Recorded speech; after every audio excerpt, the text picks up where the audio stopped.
Hello, sports fans. We are ready for NFL picks week number 10 in the league where they play for pay. And let's get right to it as I keep rolling right along in the NFL. 5-2-1 against the spread last week. 3-1 in the teasers. 2-0 in the money line. 2-1 in the over and unders. 12-4-1 for the week. 106-65-2 against the spread for the year. Remember with the teasers last week, I said to use Kansas City, Dallas, Seattle, and Green Bay. I threw out Minnesota because they lost on Monday night. I won with Kansas City and Dallas. I won with Kansas City and Seattle. I won with Dallas and Seattle, and I lost with Dallas and Green Bay. Their teasers continue to do it for me. They've been like gold for me all year. I'm on a real hot streak with those teasers. All right, let's get to picks for week number 10. Let's go to the Sunday game. Let's go down to Washington, D.C., where the Washington Redskins are -2.5 against the Minnesota Vikings. Washington 4-3-1, coming off a bye and coming off a tie 2 weeks ago in London. Minnesota down to 5-3. They've lost 3 in a row, and they are absolutely falling apart. They lost to Detroit. And what's with Minnesota's defense now? We know they have all sorts of issues on the offensive line. We know they have all sorts of issues with the running game. What's with the defense now? Minnesota scores late to take the lead in this game. They let Detroit get down the field with less than 30 seconds to go to kick the game-tying field goal. And then they let Detroit waltz down the field for the game-winning touchdown as Minnesota's missing tackles all over the place. So terrible job by the Vikings in this game. Terrible job by their defense. And now they've lost 3 in a row. They still are in first place, but they have all sorts of issues. They even lost their offensive coordinator now. So what a mess this has turned into for Minnesota. First 5 weeks, it was all going their way. Now it's all falling apart.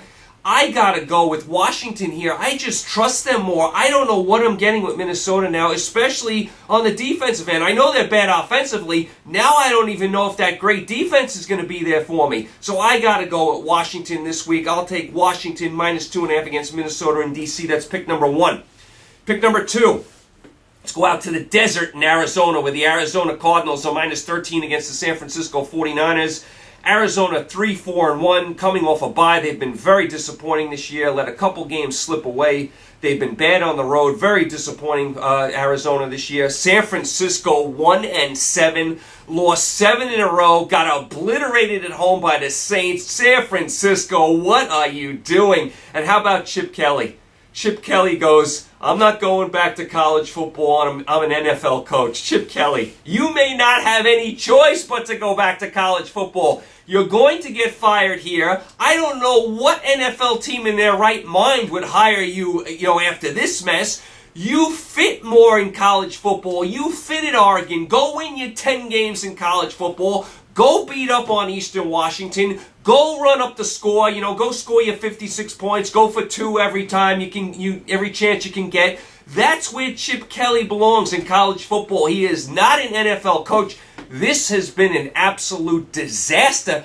The Niners have lost 7 in a row. It's a miracle they even won a game. They play no defense. Believe it or not, this team a few years ago was knocking on the door to win the Super Bowl. What has happened? Jim Harbaugh, please come back. This is a train wreck in Santa Clara.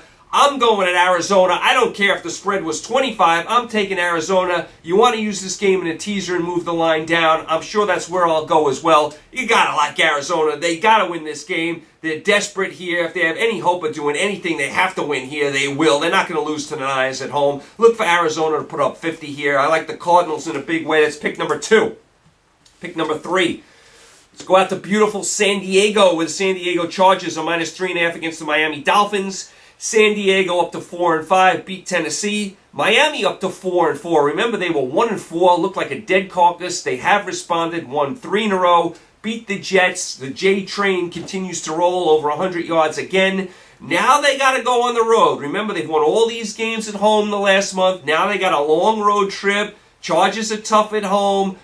Chargers won for me last week against Tennessee. I'm going to go back on San Diego here. I think Miami is a team San Diego can handle at home. It's a very interesting game. Both teams are playing better. I'll take San Diego there. That's pick number 3. Pick number 4. Let's go down to Carolina, where the Carolina Panthers are -3 against the Kansas City Chiefs. Carolina is showing some signs of life. They're up to 3-5. They've won 2 in a row, hung on and beat the Rams out west. Kansas City doing a tremendous job. They've won 4 in a row. They're 6-2, held on to beat Jacksonville despite all the injuries. Alex Smith didn't even play. We'll see if he plays this week. Macklin was out. Charles was out. They got some guys out on defense. So Kansas City doing a nice job. They do have a lot of injuries, though. They're starting to pile up. Alex Smith looks like he is going to play this week, but how well will he play? I think Carolina thinks they can get back in this. They are home. I'm going to go Carolina here in a very tough game. I'm going to go Carolina -3 against Kansas City. If you like Kansas City, the way they're playing, I couldn't argue with you. They just have a lot of injuries right now, so I'm going to pick the Panthers there. That's pick number 4. Pick number 5, another brutally hard game. And by the way, how many teams in the NFL are like around 4-4? It seems like the whole league outside of New England, Dallas, and the AFC West is like 4-4. That's why it's so hard to pick in the NFL. Most of these teams are around the mediocre mark. I mean, they're all around 4-4 or maybe a game above, a game less. Not that many really good teams. That's why it's so hard to pick week in and week out. Most of the spreads are 3 points or less. They're coin flip games. Let's go down to New Orleans, the Big Easy. Some of the best fans in all of the NFL. They get rowdy down there in New Orleans. New Orleans -1 against Denver. New Orleans up to 4-4. They've won 2 in a row. Plastered San Francisco. Denver down to 6-3. Got annihilated by Oakland. Denver's got some issues now. First of all, we know their offense is shaky. The defense now is starting to take some injuries. Remember last year, Denver had a lot of magic. Hard to duplicate that magic 2 years in a row. Now listen, they're still 6-3, still a solid team, still right there for everything. But they are showing some cracks right now, Denver. They got obliterated by Oakland. This is a very strange game. You got Denver, who's calling card is defense. New Orleans is all offense. I mean, I looked to 2 weeks ago when New Orleans played at home against Seattle. Seattle's kind of like Denver, good defense, sometimes shaky on offense. New Orleans kind of did what they wanted on offense in that game, got the win. I'm going to go with that, and I'm going to go with New Orleans here, -1 against Denver. Very, very tough game. I just think Denver's showing some cracks like right now. New Orleans has won a couple in a row. They did beat Seattle a couple weeks ago. I'll take New Orleans. That's pick number 5. Pick number 6. Let's go to Philadelphia. Another bunch of rowdy fans. Where the Philadelphia Eagles are -1 against the Atlanta Falcons. Another tough game. Philadelphia 4-4, lost 2 in a row. Lost a brutal game to the Giants. I mean, the coach 2 weeks in a row for the Eagles, very shaky. Turned down a lot of opportunities to take field goals. Went for it on 4th down. The 4th down calls were shaky. He's running the quarterback wide. This is not college football. It's not going to work. So Peterson, the coach of the Eagles, after getting off to a nice start, very shaky the last 2 weeks. Listen, the future is still bright for Philly with the quarterback. Last 2 weeks, though, very, very shaky. They let those games slip away. Could have won both games against Dallas and the Giants. They lost both. Now they're 4-4. They're in the cellar in the NFC East. They really have to respond here. Atlanta 6-3, doing a really nice job this year. The offense is amazing. Just blew out Tampa Bay. This is a very tough game. I'm going to go desperation here. And I'm going to say the Eagles are very, very desperate here. They really need to win this game. This division is turning out to be a tough division. I think the Eagles really need to have this game. It's a brutally hard game. I'm going to go Philly because they're home and they're desperate. And Atlanta does give up some points. I think the Eagles will be able to move the ball. I'll take Philly -1. That's pick number 6. Pick number 7. Let's go to Nashville, Tennessee, where the Green Bay Packers are -2 against the Tennessee Titans. Green Bay, a very disappointing 4-4, lost 2 in a row, fell way behind against the Colts, tried to rally late but fell short. No running game, injuries on defense, and Aaron Rodgers cannot do it all by himself. Very disappointed in Green Bay. That was one of the teaser games I lost, by the way. Tennessee, they're 4-5. They lost to San Diego, gave up a ton of points. San Diego moved the ball at will. This is another strange game. I think there's going to be a lot of Green Bay fans in the house. I'm just going to go with Rodgers and Green Bay here. I don't know if Tennessee is quite ready yet. As much as Green Bay has struggled, I still got to go with Rodgers to respond. Is Green Bay really going to go to 4-5? I mean, I got to go Green Bay here. I think they got to respond. They can score some points against Tennessee. I don't know if Tennessee's quite ready for the next level. I'll go Green Bay there. That's pick number 7. Pick number 8. Let's go to Pittsburgh, where the Pittsburgh Steelers are -3 against the Dallas Cowboys. The Steelers are favored? Why? The The Steelers are 4-4.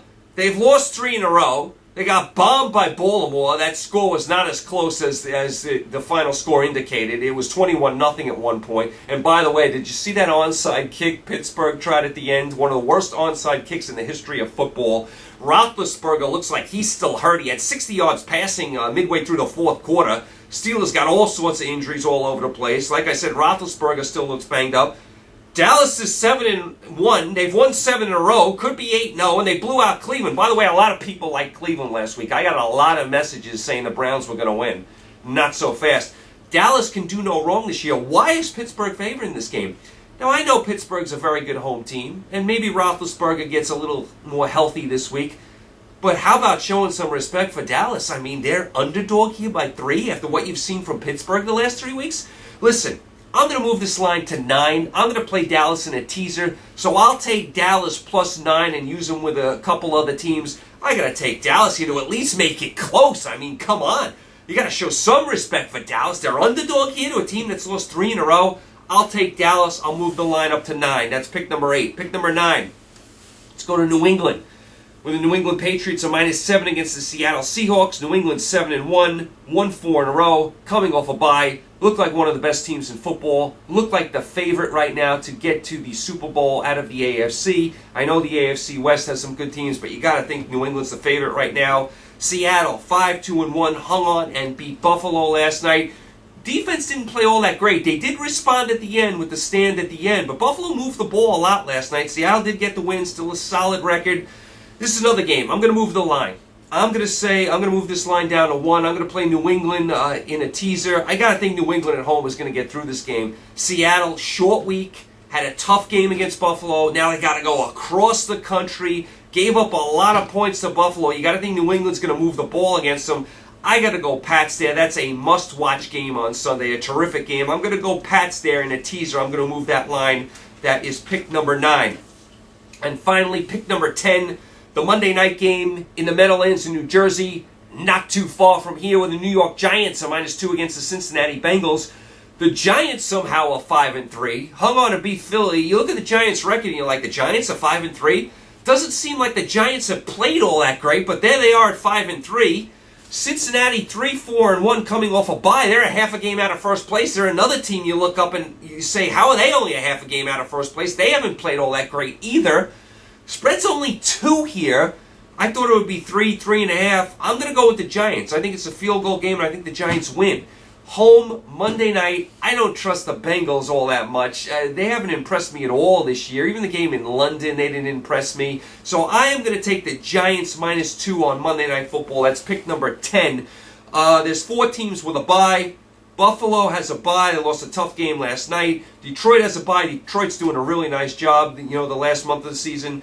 Indianapolis off a bye, coming into a bye, I should say. Big win against Green Bay. And Oakland heading into a bye. Oakland probably doesn't want to bye the way they're playing. They're playing amazing football. What a great job by Oakland. Blew out Denver. They look like one of the best teams in the AFC. Good offensive line. The offense is tremendous. We love Carr, the quarterback. The coach is doing a great job. Did some things on defense. Oakland doing a tremendous job. And 4 games I did not pick this week because I have no feel for these games. Tampa Bay at home. Pick them with Chicago. Tampa's 3-5. Got obliterated against Atlanta. Chicago's 2-6 off a bye. Beat Minnesota. Showed some signs of life. I have no opinion on that game at all. Jets at home, -2.5 against the Rams. Jets at 3-6, lost to Miami. Rams at 3-5, lost to Carolina, lost 4 in a row. I don't know where you go there. Baltimore on Thursday night at home is -10 against Cleveland. Baltimore is 4-4, but do you really trust them giving 10 points? Cleveland winless. I mean, I don't trust them either. That's another game I'd throw out. I don't love the Thursday games to begin with. They're very sloppily played, very choppy. Don't like Thursday night football at all. And the other game I threw out, Houston -1 at Jacksonville. Houston's 5-3. They're 5-0 at home, 0-3 on the road, and got obliterated all 3 games on the road. Jacksonville's 2-6, lost 3 in a row, and lost to Kansas City. And Kansas City had no one in the lineup, so I don't trust either one of those teams either. I mean, Jacksonville you can never trust. Houston's 0-3 on the road, so to me that's another throwout right there. So those are your picks for the NFL for week number 10. Hard to believe we're in week 10 of the NFL. And as far as college football, we are in week 11 Come Thanksgiving, the regular season is over for college football. Then you go into your conference championship games, your bowl games, your Final Four playoff. We're almost done with college football. Has not been a great year in college football. Not that many great games. There's not that many teams alive for the Final Four playoff. Not that many games this week. I'm going to take a week off in college football. Nothing really jumped out at me. The big game this week, where College Game Day will be, is in Seattle. Washington, who's undefeated, is -8 against USC. USC is playing better, but they are at 6-3. They have lost 3 games. They did win 5 in a row, but that's your big game of the week. A team that's lost 3 games. It's an interesting game. I think Washington will get through at home. A couple other games you might want to keep your eye on. Auburn, Georgia. That's a very old rivalry. Michigan and Iowa. Might want to keep an eye on those games, but not a great week in college football. I'm going to take a week off as far as betting the college football. The way I see the Final Four playoff coming down, down the stretch here in college football, to me, the winner, Alabama, Auburn, will be one of the teams in. The winner of Michigan, Ohio State will be another one. Clemson should make it. And you got to think Washington right now has the inside track. But interesting to see if Washington loses, who would get that next spot? Would it still be a Pac-12 team? Would it still be a one-loss Washington team? Would Louisville slip up there? The committee, they say they like conference champions, and Louisville won't win their conference championship. Clemson's going to win that. Big 12 looks out of it. So there's not many teams alive for this Final Four playoff. You will have some bigger games coming up at the end of the year. I love that Thanksgiving weekend with all the classic rivalries, but it has not been a great year in college football. Last week in college football, I was 5-4. 2-0 in the money line, 3-4 straight up. A little disappointed with my straight up picking. I thought I had LSU in the bag. The game was 0-0, and I had 7.5 points. It ends up 10-0 Alabama. Are you kidding me? So that was a tough loss. So 5-4 last week, kind of so-so week. But I'm going to take a week off in college football this week. Nothing really jumped out at me. As far as MMA this week, you got Conor McGregor invading the Garden. Cheapest ticket, by the way, is $1,000. That priced me right out. I'd love to go, but $1,000 to sit up in the nosebleed sections, I'm not going that. I'll pluck down my $50 to watch it on pay-per-view. So Conor McGregor in the Garden this week. Also, a couple people asked me to predict, since it's election day today, who is going to win the election. You can actually bet on who's going to win the election. Now listen, I don't like either candidate. Let me say that. And I am not a Republican or a Democrat. I vote for the best person for the job. I don't like either candidate. Now, who do I think is going to win? I think Clinton's going to win. I said that for a long time. I said that for a year now. And you got to remember, it doesn't go by popular vote. To me, the election should be determined by popular vote. You can win the popular vote. You can win the majority of the states, but you could still lose because it goes by electoral votes. And you drop states like California and New York, which will go to Clinton. They always do. My home state of New York always votes Democratic. So does California. You drop those states, and you got to basically win all the other states to just catch up. A big swing state is Florida. That used to be all Republican. Now it's a swing state because a lot of Northerners had moved down there.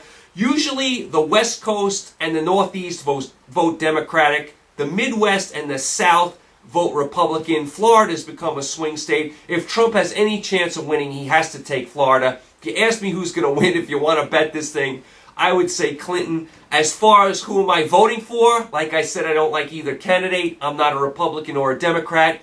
I'm voting for Theo Epstein.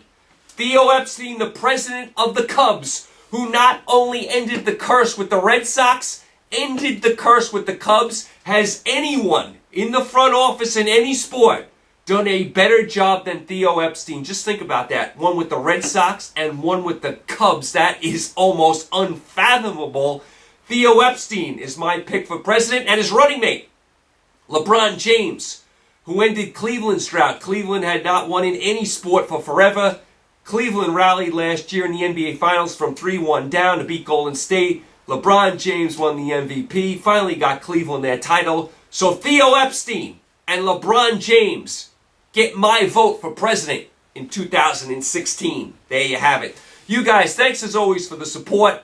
Thanks as always for the great messages. You guys have been great with all the support, all the messages. I get like hundreds of messages a week. Most of them are very, very positive. I appreciate each and every one of you guys. You guys stay happy, healthy, and safe.